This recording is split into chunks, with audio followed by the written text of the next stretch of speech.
வணக்கம். தந்தையின் பாட்காஸ்ட் செய்திகளை வாசிப்பது அஞ்சலி. முதலில் தலைப்புச் செய்திகள். தமிழக அமைச்சரவை கூட்டம் முதலமைச்சர் ஸ்டாலின் தலைமையில் இன்று மாலை நடைபெறுகிறது. வரும் 17ஆம் தேதி துவங்க உள்ள சட்டப்பேரவை கூட்டத்தொடர் குறித்து முக்கிய ஆலோசனை. மதுரையில் அமைச்சர்கள் பங்கேற்ற ஆய்வுக் கூட்டத்தில் திடீர் பரபரப்பு. அதிமுக முன்னாள் அமைச்சர்கள் வாக்குவாதத்தில் ஈடுபட்டதால் சலசலப்பு. நீட் தேர்வை கட்டாயமாக்கிய சட்ட திருத்தத்திற்கு எதிராக தமிழக அரசு ரிட் மனு தாக்கல். உச்சநீதிமன்றத்தில் இன்று விசாரணை. நீட் நுழைவுத் தேர்விலிருந்து தமிழகத்திற்கு எப்போது விலக்கு பெற்று தருவீர்கள்? முதலமைச்சர் ஸ்டாலினுக்கு எதிர்க்கட்சித் தலைவர் எடப்பாடி பழனிசாமி கேள்வி. காவிரி ஆற்றில் வெள்ளப்பெருக்கு, கரையோர மக்களுக்கு அபாய எச்சரிக்கை. குற்றால மெயின் அருவியில் அதிக தண்ணீர், சுற்றுலா பயணிகள் குளிக்க தடை. சென்னையில் கல்லூரி மாணவியை ரயில் முன் தள்ளி கொலை செய்த சம்பவம். காதலனை பிடிக்க ரயில்வே போலீசார் தரப்பில் 4 தனிப்படைகள் அமைப்பு. கேரளாவில் 2 பெண்களை நரபலி கொடுத்த மந்திரவாதி அதிர்ச்சி தகவல். இளம் பெண்களை அழைத்து வந்து பாலியல் வன்கொடுமை செய்ததாக வாக்குமூலம். மகளிர் ஆசிய கோப்பை T20 கிரிக்கெட் அரையிறுதிப் போட்டி. பாகிஸ்தானை வீழ்த்திய இலங்கை அணி வீராங்கனைகள் உற்சாக நடனம். இனி விரிவான செய்திகள். தமிழக அமைச்சரவைக் கூட்டம் முதலமைச்சர் ஸ்டாலின் தலைமையில் இன்று மாலை நடைபெறவுள்ளது. சென்னை தலைமைச் செயலகத்தில் இன்று மாலை 6 மணிக்கு கூடும் அமைச்சரவைக் கூட்டத்தில் வரும் 17ஆம் தேதி கூடவுள்ள தமிழக சட்டப்பேரவை கூட்டத்தொடரில் தாக்கல் செய்யப்படவுள்ள சட்ட மசோதாக்கள் உள்ளிட்டவை குறித்து அமைச்சர்களுடன் முதலமைச்சர் ஆலோசனை மேற்கொள்ளக்கூடும் என்றும் பல்வேறு முக்கிய திட்டங்களுக்கு ஒப்புதல் வழங்கப்படும் என்றும் எதிர்பார்க்கப்படுகிறது. நீட் தேர்வை கட்டாயமாக்கிய சட்ட திருத்தத்திற்கு எதிராக தமிழக அரசு தாக்கல் செய்த ரிட் மனுவை உச்சநீதிமன்றம் இன்று விசாரிக்க உள்ளது. மருத்துவ படிப்பில் சேர நீட் தேர்வை கட்டாயமாக்கிய சட்ட திருத்தத்தால் கிராமப்புற மாணவர்கள் மிகவும் பாதிக்கப்பட்டுள்ளதாக கூறி அது தொடர்பான புள்ளி விவரங்களுடன் தமிழக அரசு கடந்த 2020ஆம் ஆண்டு ரிட் மனு தாக்கல் செய்தது. பின்னர் சில திருத்தங்கள் மேற்கொள்ளப்பட்டு ரிட் மனு மீண்டும் தாக்கல் செய்யப்பட்டது. இந்த மனு உச்சநீதிமன்ற நீதிபதிகள் அஜய் ரஸ்தோகி மற்றும் CT ரவிக்குமார் ஆகியோர் அடங்கிய அமர்வு முன்பு இன்று விசாரணைக்கு வரவுள்ளது.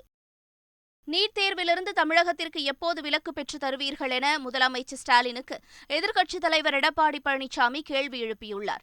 இதுகுறித்து எடப்பாடி பழனிசாமி வெளியிட்டுள்ள அறிக்கையில் நீட் தேர்வு தொடர்பாக மத்திய அரசால் கொண்டுவரப்பட்ட சட்ட திருத்தத்தை எதிர்த்து அதிமுக ஆட்சியில் வழக்கு தொடரப்பட்டதாக குறிப்பிட்டுள்ளார். பின்னர் ஆட்சி மாற்றம் ஏற்பட்ட நிலையில் வழக்கை நடத்த எவ்வித முயற்சியும் எடுக்கவில்லை என அவர் குற்றம் சாட்டியுள்ளார்.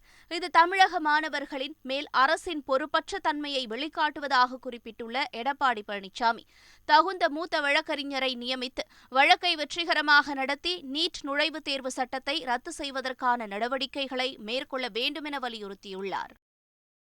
தமிழகத்தில் உள்ள அனைத்து கோயில்களையும் புதுப்பித்து ராஜராஜ சோழன் வழியில் முதலமைச்சர் ஸ்டாலின் செயல்பட்டு வருவதாக தமிழ்நாடு பாடநூல் கழக தலைவர் திண்டுக்கல் லியோனி தெரிவித்துள்ளார். ஒரு ஆலயத்தை கட்டி எல்லோரும் அதில் வழிபாடு நடத்தக்கூடிய ஆன்மீகத்தை ராஜராஜ சோழன் உருவாக்கினார். அந்த ராஜராஜ சோழன் போலதான் எங்களுடைய தமிழக முதல்வர் இன்று தமிழகத்தில் இருக்கக்கூடிய அனைத்து ஆலயங்களையும் புனரமைப்பு செய்து அதில் ஒரு எடுத்துக்காட்டு திருச்செந்தூரிலே அனைத்து இந்துக்களும் வழிபடுகின்ற அந்த முருகனுடைய ஆலயத்தை 400 கோடி ரூபாய் செலவில் புனரமைத்த ஆட்சி திமுகவினுடைய ஆட்சி. மதுரையில் நடைபெற்ற ஆய்வுக் கூட்டத்தில் அதிமுக முன்னாள் அமைச்சர்கள் வாக்குவாதத்தில் ஈடுபட்டு வெளியேற முயன்றதால் சலசலப்பு ஏற்பட்டது. மதுரை மாவட்ட ஆட்சியர் அலுவலகத்தில் உள்ள கூட்டரங்கில் உங்கள் தொகுதியில் முதலமைச்சர் திட்டத்தின் கீழ் MLAக்கள் வழங்கிய 10 கோரிக்கைகள் குறித்த ஆய்வுக் கூட்டம் நடைபெற்றது. இதில் அமைச்சர்கள் மூர்த்தி, PDR பழனிவேல் தியாகராஜன், அதிமுக முன்னாள் அமைச்சர்கள் செல்லூர் ராஜு, RP உதயகுமார் உள்ளிட்டோர் கலந்து கொண்டனர். அப்போது முதியோர் உதவித்தொகை திட்டம் உள்ளிட்டவை குறித்து செல்லூர் ராஜு, RP உதயகுமார் கேள்வி எழுப்பினர். பின்னர் இருவரும் வரலாற்றில் முதல் முறையாக இப்படி ஒரு கூட்டம் நடத்தப்பட்டதாக அமைச்சர் PDR பழனிவேல் தியாகராஜன் கூறியதற்கு எதிர்ப்பு தெரிவித்து வெளியேற முயன்றனர். இதனையடுத்து அவர்களை அமைச்சர் மூர்த்தி சமாதானம் செய்து அமர வைத்தார். சென்னையில் சாதி சான்றிதழ் வழங்காததை கண்டித்து தீக்குளித்து உயிரிழந்தவரின் உறவினர்களுக்கு காங்கிரஸ் மற்றும் பாஜகவினர் ஆறுதல் கூறினர். தன் மகனுக்கு சாதி சான்றிதழ் வழங்கவில்லை என்று கூறி சென்னை உயர்நீதிமன்ற வளாகத்தில் தீக்குளித்த மலைக்குறவர் சமூகத்தைச் சேர்ந்த வேல்முருகன் கீழ்ப்பாக்கம் அரசு மருத்துவமனையில் சிகிச்சை பலனின்றி உயிரிழந்தார். அவரது உடல் அங்கு வைக்கப்பட்டிருக்கிறது. இந்நிலையில் வேல்முருகனின் உறவினர்களை காங்கிரஸ் தரப்பில் செல்வ பெருந்தகையும் பாஜக தரப்பில் கரு நாகராஜனும் நேரில் சந்தித்து ஆறுதல் தெரிவித்தனர். ராமநாதபுரத்தில் பாம்பு கடித்த மாவட்ட ஆட்சியரின் தந்தைக்கு தீவிர சிகிச்சை அளிக்கப்பட்டு வருகிறது. ராமநாதபுரம் மாவட்ட ஆட்சியர் ஜானி டாம் வர்கீஸ் தமது பெற்றோருடன் முகாம் அலுவலகத்தில் வசித்து வருகிறார். இந்நிலையில் மாவட்ட ஆட்சியரின் தந்தை ஜார்ஜ் வர்கீஸை பாம்பு கடித்துள்ளது. இதனையடுத்து அவர் உடனடியாக ராமநாதபுரம் அரசு மருத்துவக் கல்லூரி மருத்துவமனையில் அனுமதிக்கப்பட்டார். அவருக்கு உடனடியாக தீவிர சிகிச்சை அளிக்கப்பட்டு வருகிறது. கரூர் மாவட்ட ஆட்சியர் பிரபு சங்கர் டீசல் சிக்கனத்தை வலியுறுத்தி அரசு பேருந்தில் பயணித்து விழிப்புணர்வு மேற்கொண்டார். கடவூர் ஒன்றியத்திற்குட்பட்ட தேக்கமலை, கோவில்பட்டி, இடையப்பட்டி கிழக்கு உள்ளிட்ட பகுதிகளில் மனுநீதி நாள் முகாம் நடைபெற்றது. இதில் பங்கேற்பதற்காக ஆட்சியர் அலுவலகத்திலிருந்து அரசு பேருந்து ஏற்பாடு செய்யப்பட்டிருந்தது. பேருந்தில் மாவட்ட ஆட்சியர் பிரபு சங்கர் மற்றும் அதிகாரிகள் ஏறி 50 கிலோமீட்டர் பயணம் செய்து முகாமில் பங்கேற்றனர். தனித்தனியே வாகனங்களில் சென்றால் டீசல் செலவு அதிகமாகும் என்பதால் அரசு பேருந்தில் அனைவரும் பயணித்ததாக தெரிவிக்கப்பட்டது. இந்தியாவின் முதல் தேவாங்கு சரணாலயம் கரூர் மாவட்டத்தில் அமைவது குறித்து தந்தி டிவிக்கு பேட்டியளித்த மாவட்ட ஆட்சியர் பிரபு சங்கர், தேவாங்கு இனத்தை பாதுகாப்பது மிகவும் அவசியம் என்று கூறினார். இந்த பகுதி மக்களுடைய நீண்ட நாள் கனவு.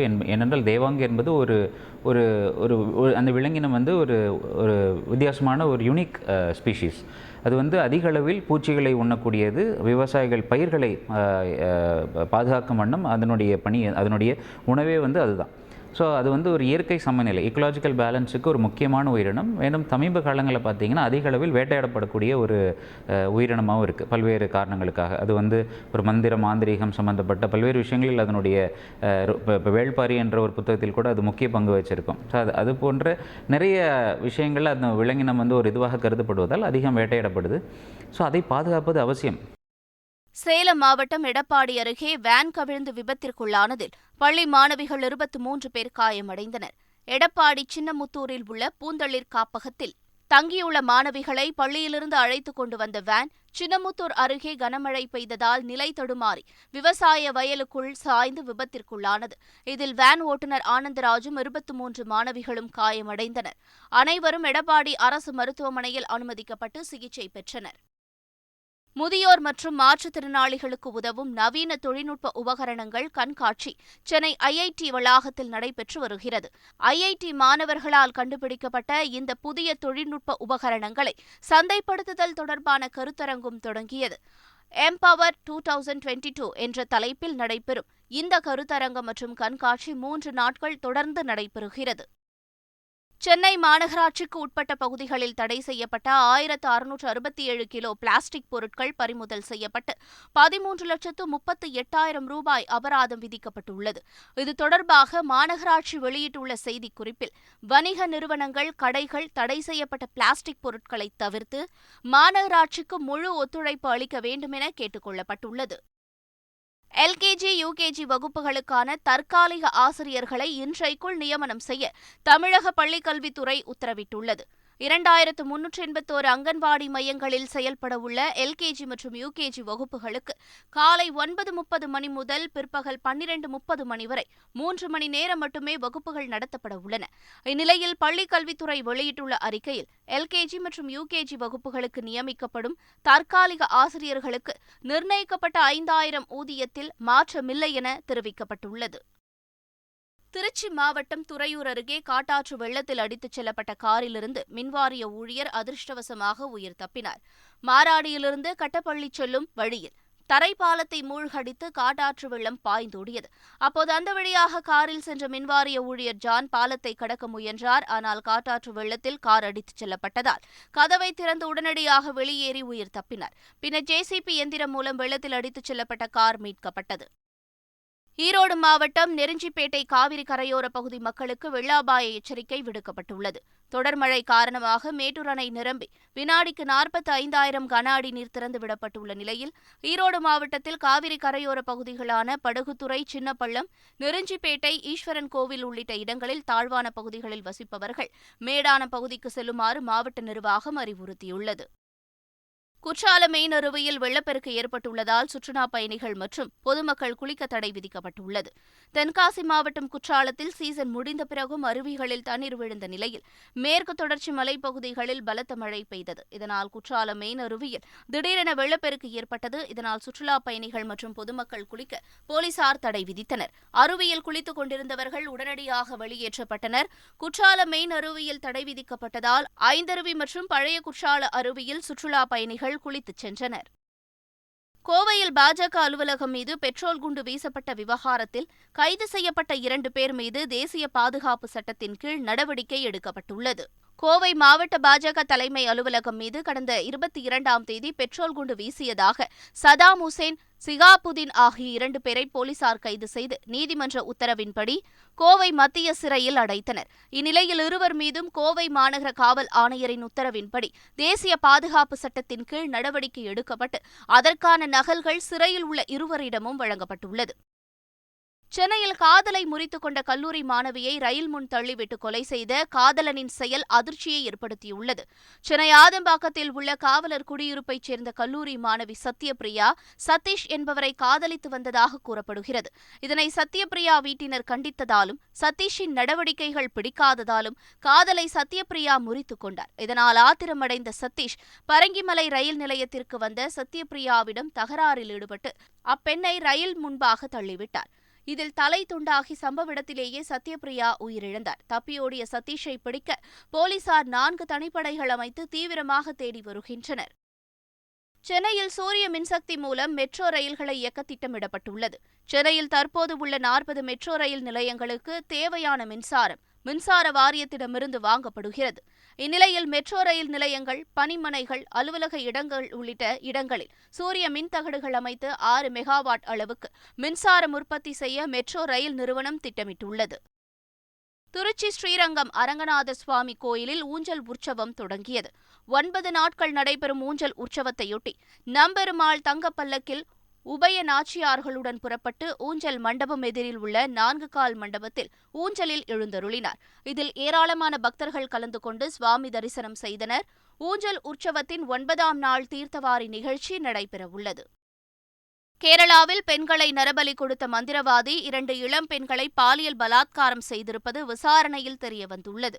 தமிழகத்தைச் சேர்ந்த பத்மா மற்றும் கேரளாவைச் சேர்ந்த ரோஸ்லின் ஆகிய 2 பெண்களை கேரளாவில் நரபலி கொடுத்ததாக மந்திரவாதி ஷபி, டாக்டர் பகவல் சிங், அவரின் மனைவி லைலா என 3 பேர் கைது செய்யப்பட்டனர். மந்திரவாதி ஷபியிடம் கேரள போலீசார் நடத்திய விசாரணையில் பல திடுக்கிடும் தகவல்கள் வெளியாகியுள்ளது. இளம் பெண்கள் 2 பேரை வீட்டிற்கு அழைத்து வந்து பாலியல் பலாத்காரம் செய்ததாகவும் அந்த 2 பெண்களும் கொச்சியில் உள்ள ஒரு விடுதியில் தங்கியிருப்பவர்கள் என்றும் ஷபி கூறியதாக போலீசார் தெரிவித்துள்ளனர். சையது முஷ்டக் அலி கோப்பை T20 தொடரில் சிக்கிம் அணியுடன் தமிழ்நாடு அணி இன்று மோதுகிறது. குரூப் E பிரிவில் இடம்பெற்றுள்ள தமிழ்நாடு மற்றும் சிக்கிம் அணிகள் மோதும் போட்டி லக்னோவில் உள்ள பாரத ரத்னா அடல் பிகாரி வாஜ்பாய் மைதானத்தில் இன்று நடைபெறுகிறது. குரூப் E பிரிவில் தலா 1 வெற்றி மற்றும் தோல்வியை பெற்று 4 புள்ளிகளுடன் தமிழ்நாடு அணி 4வது இடத்தில் உள்ளது குறிப்பிடத்தக்கது. மகளிர் ஆசிய கோப்பை T20 கிரிக்கெட் அரையிறுதிப் போட்டியில் முதலில் பேட் செய்த இலங்கை அணி 122 ரன்கள் குவித்தது. பின்னர் விளையாடிய பாகிஸ்தான் அணி 20 ஓவரில் 121 ரன்கள் மட்டுமே எடுத்து 1 ரன்னில் தோல்வியை தழுவியது. இறுதிப் போட்டிக்கு முன்னேறிய மகிழ்ச்சியில் இலங்கை அணி வீராங்கனைகள் மைதானத்தில் நடனமாடி மகிழ்ந்தனர். மீண்டும் தலைப்புச் செய்திகள். தமிழக அமைச்சரவைக் கூட்டம் முதலமைச்சர் ஸ்டாலின் தலைமையில் இன்று மாலை நடைபெறுகிறது. வரும் 17ஆம் தேதி துவங்க உள்ள சட்டப்பேரவை கூட்டத்தொடர் குறித்து முக்கிய ஆலோசனை. மதுரையில் அமைச்சர்கள் பங்கேற்ற ஆய்வுக் கூட்டத்தில் திடீர் பரபரப்பு. அதிமுக முன்னாள் அமைச்சர்கள் வாக்குவாதத்தில் ஈடுபட்டதால் சலசலப்பு. நீட் தேர்வை கட்டாயமாக்கிய சட்ட திருத்தத்திற்கு எதிராக தமிழக அரசு ரிட் மனு தாக்கல். உச்சநீதிமன்றத்தில் இன்று விசாரணை. நீட் நுழைவுத் தேர்விலிருந்து தமிழகத்திற்கு எப்போது விலக்கு பெற்றுத் தருவீர்கள்? முதலமைச்சர் ஸ்டாலினுக்கு எதிர்க்கட்சித் தலைவர் எடப்பாடி பழனிசாமி கேள்வி. காவிரி ஆற்றில் வெள்ளப்பெருக்கு, கரையோர மக்களுக்கு அபாய எச்சரிக்கை. குற்றாலம் மெயின் அருவியில் அதிக தண்ணீர், சுற்றுலா பயணிகள் குளிக்க தடை. சென்னையில் கல்லூரி மாணவியை ரயில் முன் தள்ளி கொலை செய்த சம்பவம். காதலனை பிடிக்க ரயில்வே போலீசார் தரப்பில் 4 தனிப்படைகள் அமைப்பு. கேரளாவில் 2 பெண்களை நரபலி கொடுத்த மந்திரவாதி அதிர்ச்சி தகவல். இளம் பெண்களை அழைத்து வந்து பாலியல் வன்கொடுமை செய்ததாக வாக்குமூலம். மகளிர் ஆசிய கோப்பை T20 கிரிக்கெட் அரையிறுதிப் போட்டி. பாகிஸ்தானை வீழ்த்திய இலங்கை அணி வீராங்கனைகள் உற்சாக நடனம். இத்துடன் செய்திகள் நிறைவு பெறுகின்றன.